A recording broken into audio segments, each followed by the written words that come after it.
Hi guys, welcome to Arpita Shivu Kannada vlogs. ಎಲ್ಲರೂ ಹೇಗಿದ್ದೀರಾ? Hope ಎಲ್ಲರೂ ಚೆನ್ನಾಗಿದ್ದೀರಾ ಅಂತ ಅಂದ್ಕೊಳ್ತೀನಿ. ನಾನು ಕೂಡ ತುಂಬ ಚೆನ್ನಾಗಿದ್ದೀನಿ ಅಂತಲೇ ಹೇಳ್ಬೋದು. ನಾನು ಎಂದಿನಂತೆ ನಮ್ಮ ಅಂಗಡಿಗೆ ಬಂದೆ. ಶಿವು ಅವರೆಲ್ಲ ಕ್ಲೀನ್ ಮಾಡ್ತಾಯಿದ್ರು. ಆಲ್ಮೋಸ್ಟ್ ಅವರು ಡ್ಯೂಟಿಗೆ ಹೋಗೋಷ್ಟರಲ್ಲಿ 10 o'clock ಆಗುತ್ತೆ. ಎಷ್ಟು ಸಾಧ್ಯ ಆಗುತ್ತೆ ಅಷ್ಟು ಕೆಲಸನ ಮಾಡಿಕೊಡ್ತಾರೆ. ಅಂದರೆ ಕ್ಲೀನಿಂಗ್ ಕೆಲಸ ಇರ್ಬೋದು, ಏನಾದ್ರು ಜೋಡಿಸೋದು ಇದ್ದಿತ್ತು ಅಂತಂದರೆ ಎಲ್ಲನೂ ಅವರೇ ಮಾಡಿಕೊಡ್ತಾರೆ. ಅದೆಲ್ಲ ಆದಮೇಲೆ ನನ್ನ ಆಕ್ಸೆಸರೀಸ್ನ ನಾನು ತೋರಿಸ್ತಾ ಇದ್ದೀನಿ. ಏರ್ ಆಕ್ಸೆಸರೀಸ್ ಅಂತೂ ತುಂಬ ಚೆನ್ನಾಗಿ ಹೋಗ್ತಾ ಇದೆ. ಇದಕ್ಕೆಲ್ಲ ಪ್ಯಾಕಿಂಗ್ ಮಾಡಬೇಕು ಅಂದ್ಬಿಟ್ಟು ಈ ಥರ ಹೋಲ್ಡ್ ಮಾಡಿ ಇಟ್ಟಿದ್ದೆ. ನಾನು ಯಾವುದೇ ರೀತಿ ಇದಕ್ಕೆ ಆಕ್ಸೆಸರೀಸ್ ಮಾಡ್ತಾಯಿದ್ದೀನಿ ಅಷ್ಟೇ. ಅದಕ್ಕೆ ಆದಂತಹ ಪರ್ಫೆಕ್ಟ್ ಮೆಟೀರಿಯಲ್ ಅಂದರೆ ಕವರ್ಸ್ಗಳು ಯಾವುದೂ ಕೂಡ ನಾನು ಆರ್ಡರ್ ಮಾಡ್ಕೊಂಡಿರಲಿಲ್ಲ. ನೋಡೋಣ, ಸುಮ್ಮನೆ ಎಲ್ಲದಕ್ಕೂ ಇನ್ವೆಸ್ಟ್ ಮಾಡೋದು ಬೇಡ ಅಂತ. ಗೈಸ್, ನಾನು ಸ್ಮಾಲ್ ಬಿಸ್ನೆಸ್ ಮಾಡೋರಿಗೆ ಏನಪ್ಪ ಸಜೆಷನ್ ಕೊಡೋದು ಅಂತಂದರೆ, ಸ್ಟಾರ್ಟಿಂಗ್ ಇನ್ವೆಸ್ಟ್ ಮಾಡಬೇಕು ಅಂತಂದರೆ ಜಾಸ್ತಿ ಇನ್ವೆಸ್ಟ್ ಮಾಡಬೇಡಿ, ಸ್ವಲ್ಪನೇ ಮಾಡಿ. ಅಂದರೆ ಡೆಮೋಗೆ ಎಷ್ಟು ಬೇಕು ಅಷ್ಟು ಮಾಡಿ. ಆಮೇಲೆ ಯಾವುದು ನಿಮ್ಮ ಹತ್ರ ಮೂವಿಂಗ್ ಜಾಸ್ತಿ ಹೋಗುತ್ತೆ ಅದಕ್ಕೆ ನೀವು ಬಂಡವಾಳ ಹಾಕ್ಕೊಳ್ಳಿ. ಸುಮ್ಮನೆ ಏಕ್ದಮ್ ಎಲ್ಲದಕ್ಕೂ ಬಂಡವಾಳ ಹಾಕ್ಬಿಟ್ರೆ ಹಾಕಿರೋ ಬಂಡವಾಳನೂ ಕೂಡ ತೆಗಿಯೋಕ್ಕಾಗಲ್ಲ ಒಂದೊಂದು ಟೈಮು. ಅಷ್ಟು ಬರ್ಡನ್ ಆಗಿಬಿಡುತ್ತೆ ಅಂತಲೇ ಹೇಳ್ಬೋದು. ಕಸ್ಟಮರ್ ರಿಕ್ವೈರ್ಮೆಂಟ್ ಯಾವ ಥರ ಇದೆ ಅದ್ರ ಮೇಲೆ ಐಟಮ್ಸ್ಗಳನ್ನೆಲ್ಲ ತೊಗೊಳ್ಳಿ. ಅದಕ್ಕೆ ಬೇಕಾಗಿರೋ ರಾ ಐಟಮ್ಸ್ ಎಲ್ಲ ತೊಗೊಳ್ಳಿ. ನಾನು ಅಷ್ಟೇ ಕೆಲವೊಂದು ಡೆಮೋಗೆ ಅಂದ್ಬಿಟ್ಟು ಕೆಲವೊಂದು ಬೇರೆ ಬೇರೆ ಥರ ಪ್ಯಾಟ್ರನ್ಸಲ್ಲಿ ಮಾಡೋಣ ಅಂತ ಅಂದ್ಬಿಟ್ಟು ಸ್ಟೋನ್ಸ್ ಎಲ್ಲ ತರಿಸ್ಕೊಂಡಿದ್ದೆ. ಬಟ್ ಅವು ಯಾವ ನಂಗೆ ಜಾಸ್ತಿ ಮೂವಿಂಗ್ ಆಗಲಿಲ್ಲ. ಜಾಸ್ತಿ ಲೋಟಸ್ ಡಿಸೈನಲ್ಲೇ ಮೂವಿಂಗ್ ಆಯಿತು. ಈ ಥರ ಕ್ಲಿಪ್ಸ್ಗಳೆಲ್ಲ ಜಾಸ್ತಿ ಮೂವಿಂಗ್ ಆಗೋಕ್ಕೆ ಸ್ಟಾರ್ಟ್ ಆಯಿತು. ಹಂಗಾಗಿ ನನಗೆ ಯಾವ್ದು ನನ್ನ ಹತ್ರ ಮೂವಿಂಗ್ ಇದೆ ಅಂತ ನೋಡಿಬಿಟ್ಟು ಆಮೇಲೆ ನಾನು ಮತ್ತೆ ಇನ್ನೂ ರಾ ಮೆಟೀರಿಯಲ್ಸ್ಗಳನ್ನ ತರಿಸ್ಕೊಳ್ಳೋಕೆ ಸ್ಟಾರ್ಟ್ ಮಾಡಿಕೊಂಡೆ. ಆಮೇಲೆ ಅದಕ್ಕೆ ಆದಂತಹ ಪರ್ಫೆಕ್ಟ್ ಪ್ಯಾಕಿಂಗ್ ಕವರು ಅದು ಇದು ಅಂತೆಲ್ಲ ಸ್ಟಾರ್ಟಿಂಗ್ ಇನ್ವೆಸ್ಟ್ ಮಾಡೋಕ್ಕೆ ಹೋಗಬೇಡಿ. ನಿಮ್ಮ ವರ್ಕ್ ಹೆಂಗಿದೆ ಅನ್ನೋದ್ರ ಮೇಲೆ ಡಿಪೆಂಡ್ ಆಗುತ್ತೆ. ಎಲ್ಲ ಅಟ್ರಾಕ್ಟಿವ್ ಆಗೋ ಥರ ಪ್ಯಾಕಿಂಗು ಅದಕ್ಕೆ ಬೇಕಾಗಿಲ್ಲ. ವರ್ಕು ಚೆನ್ನಾಗಿತ್ತು ಅಂತಂದರೆ ಕಸ್ಟಮರ್ ಬಂದೇ ಬರ್ತಾರೆ. ರಿಬ್ಬನ್ಸ್ ಎಲ್ಲ ನಾನು ಇವಾಗ ಇನ್ಕ್ಲೂಡ್ ಮಾಡ್ಕೊಂಡಿದ್ದೀನಿ. ರಿಬ್ಬನ್ಸ್ ಎಲ್ಲ ತುಂಬ ಅಂದರೆ ತುಂಬ ಚೆನ್ನಾಗಿ ಹೋಗ್ತಾ ಇದೆ. ಒಂದು ರಿಬ್ಬನ್ಗೆ ನಾನು ಇವಾಗ 30 rupees ಪ್ರೈಸ್ನ ಮಾಡ್ತಾಯಿದ್ದೀನಿ. ಆ್ಯಂಡ್ ಲೋ ಪ್ರೈಸು ಇದೆ. ಆ್ಯಂಡ್ ಕ್ಲಿಪ್ಸ್ಗಳೆಲ್ಲ ಜಸ್ಟ್ ನಾನು 20 rupees ಸ್ಟಾರ್ಟ್ ಮಾಡ್ಕೊಂಡಿದ್ದೀನಿ. ಹಂಗಾಗಿ ನಾನು ಬಲ್ಕ್ ಆರ್ಡರ್ನು ಕೂಡ ತೊಗೊಳ್ತಾ ಇದ್ದೀನಿ. ಇನ್ನು ಮೆಸ್ಸಿ ಹೇರ್ ಸ್ಟೈಲಿಗೆ ಮಾಡ್ತಾರಲ್ಲ ಕ್ಲಿಪ್ಸ್ ಸೆಟ್ಟು, ಅದನ್ನು ಜಸ್ಟ್ ನಾನು 100 ರೂಪಿಗೂ ಕೂಡ ನಾನು ಮಾಡಿಕೊಟ್ಟಿದ್ದೀನಿ ಕಸ್ಟಮರ್ಗಳಿಗೆ, ಆಫರ್ ಪ್ರೈಸ್ ಅಂತ ಅಂದ್ಬಿಟ್ಟು. ಆ ಆಫರ್ ಇವಾಗ ಮುಗ್ದಿದೆ ಅಂತಲೇ ಹೇಳ್ಬೋದು. ನಾನು ಟ್ರೈ ಮಾಡೋಣ ಅಂತ ಅಂದ್ಬಿಟ್ಟು ಏರ್ ಆಕ್ಸೆಸರೀಸ್ ಮಾಡಿದ್ದು, ಬಟ್ ಎಲ್ಲ ತುಂಬ ಚೆನ್ನಾಗೇ ಬಂತು. ಸ್ಟಾರ್ಟಿಂಗಲ್ಲಿ ಈ ಥರ ವೀಡಿಯೋ ನೋಡ್ಕೊಂಡೆ ಕಲ್ತಿರೋದು. ನಾನೇನು ಯಾವುದೇ ರೀತಿ ಕ್ಲಾಸಸ್ಗಳಿಲ್ಲ.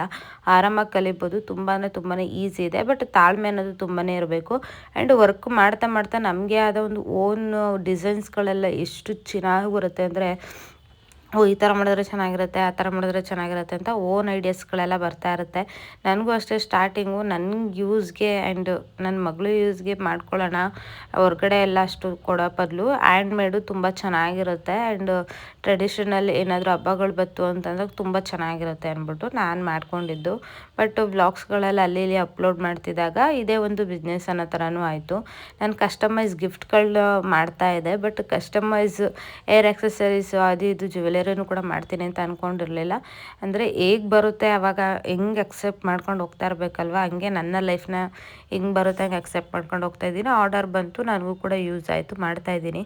ಆಮೇಲೆ ಇವಾಗ ಒಂದು 3-4 ಡೇಸಿಂದ ತುಂಬಾ ಬ್ಯಾಕ್ ಪೇನ್ ಬಂದುಬಿಟ್ಟಿದೆ. ಹಂಗಾಗಿ ನಾನು ಕೆಲವೊಂದು ಆರ್ಡರ್ಸ್ಗಳನ್ನ ಹೋಲ್ಡ್ ಮಾಡ್ಕೊಂಡಿದ್ದೀನಿ ಅಷ್ಟೇ. ಅದು ಬಿಟ್ಟರೆ ಏನೂ ಇಲ್ಲ. ಕೆಲವರೆಲ್ಲ ತುಂಬಾ ರೆಸ್ಪಾನ್ಸ್ ಮಾಡ್ತಾ ಇದ್ದಾರೆ.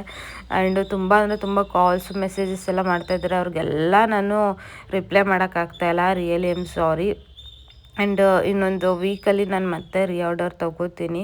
ಅಂದರೆ ಸ್ವಲ್ಪ ನನಗೆ ರೆಸ್ಟ್ ಬೇಕಾಗಿತ್ತು. ಹಾಗಾಗಿ ನೋಡ್ತಾ ಇರ್ಬೋದು, ಈ ಥರ ಏರ್ಗೆ ಹಾಕಿದ್ರೂ ಜಡೆ ಕೆಳಗಡೆ ಹಾಕಿದ್ರೂ ತುಂಬ ಚೆನ್ನಾಗಿರುತ್ತೆ. ಆ್ಯಂಡ್ ಫ್ರೀ ಏರ್ ಬಿಟ್ಟಾಗ ಆಫ್ಗೆ ಹಾಕ್ತೀವಲ್ಲ ಆ ಥರನೂ ತುಂಬಾ ಚೆನ್ನಾಗಿರುತ್ತೆ ಅಂತಲೇ ಹೇಳ್ಬೋದು. ನಾನು ಇದನ್ನೆಲ್ಲ ಪ್ಯಾಕ್ ಮಾಡ್ಕೊಳ್ಳೋಣ ಅಂದ್ಬಿಟ್ಟು ಪ್ಯಾಕ್ ಮಾಡ್ಕೊಳ್ತಾ ಇದ್ದೆ.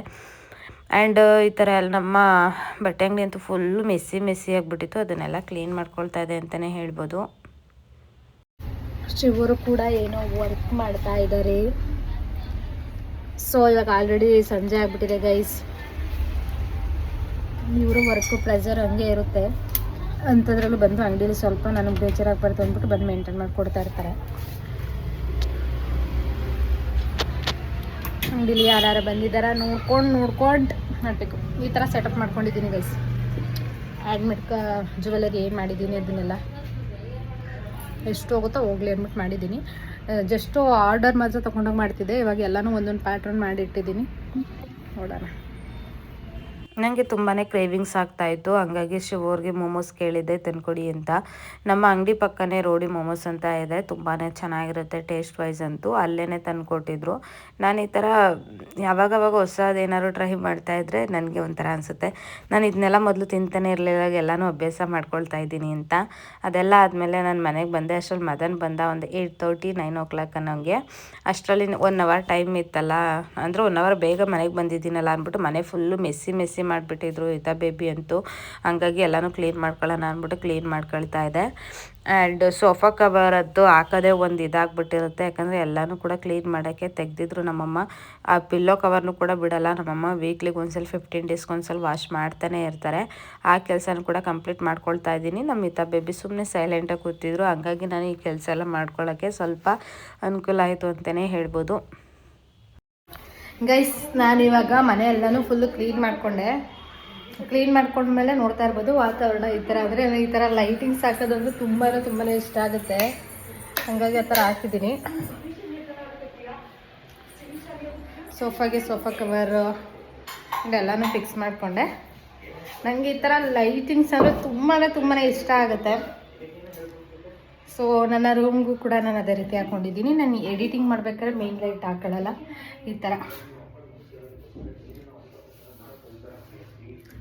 ನನ್ನ ರೂಮ್ನು ಕೂಡ ಕ್ಲೀನ್ ಮಾಡಿಕೊಂಡೆ. ನಾನು ಪ್ರತಿದಿನ ಬಂದ ತಕ್ಷಣ ಕ್ಲೀನಿಂಗ್ ಮಾಡ್ಕೊಬಿಡ್ತೀನಿ, ಯಾಕಂದರೆ ಇತಾ ಬೇಬಿ ಅಷ್ಟು ಗಲೀಜು ಮಾಡಿರ್ತಾರೆ, ಫುಲ್ಲು ಮೆಸ್ಸಿ ಮಾಡಿರ್ತಾರೆ. ಹಂಗಾಗಿ ನಮ್ಮ ಈ ಗೊಂಬೆಗಳನ್ನ ನಾನು ಗೋಡೆಗೆ ಹ್ಯಾಂಗ್ ಮಾಡಿಬಿಟ್ಟಿದ್ದೀನಿ, ಯಾಕಂದರೆ ಇತಾ ಬೇಬಿ ಎಲ್ಲನೂ ಅರ್ಧ ಹಾಕೋದು ಅದೆಲ್ಲ ಮಾಡ್ತಾಯಿದ್ರು. ಇದು ನನಗೆ ಶಿವೋರ್ ಕೊಡಿಸಿದ್ದು 2016 ಇನ್ನೂ ಜೋಪಾನವಾಗಿ ಇಟ್ಕೊಂಡಿದ್ದೀನಿ. ಹಂಗಾಗಿ ಮೆಮೊರಿಗಳನ್ನ ನಾನು ಯಾವುದನ್ನೂ ಕೂಡ ಲಾಸ್ ಮಾಡ್ಕೊಳ್ಳೋಕೆ ಇಷ್ಟಪಡಲ್ಲ, ಇಟ್ಕೊಂಡಿದ್ದೀನಿ. ಏಯ್ ಕೊಡು.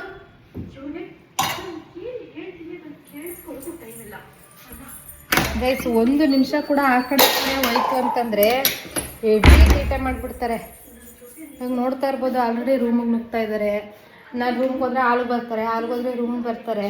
ಯಾಕಂದರೆ ನಾನು ಎಲ್ಲಿರಲ್ಲ ಅಲ್ಲಿ ಕಿತಾಪತಿ ಮಾಡೋಕ್ಕೆ ಹೋಗಿ ತುಂಬಾ ಈಸಿ ಆಗುತ್ತೆ. ಹಾಗಾಗಿ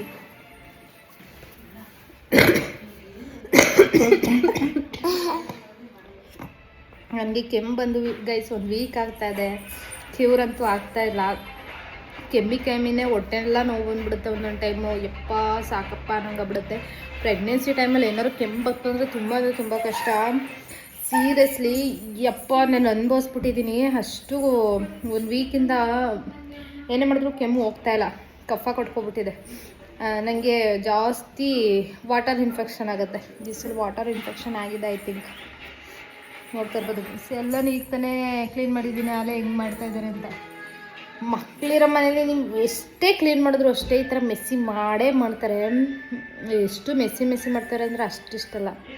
ಇವಾಗ ಅದೇ ರೀತಿ ಮಾಡ್ತಾರೆ. ಗೈಸ್, ನನಗೆ ಇದು ಮೇನ್ ಲೈಟ್ ಹಾಕಿರೋದಕ್ಕೆ ಒಂಥರ ಅನ್ನಿಸ್ತಾ ಇದೆ.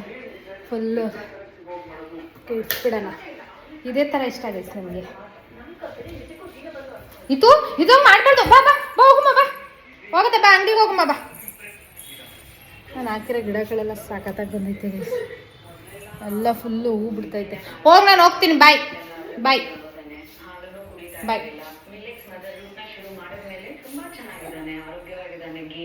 ಇದ್ರದ್ದು ಹೋಮ್ ಟೂರ್ ಮಾಡಿ ಅಂತ ತುಂಬ ಜನ ಕೇಳಿದ್ರಿ ಲಾಸ್ಟ್ ಟೈಮು.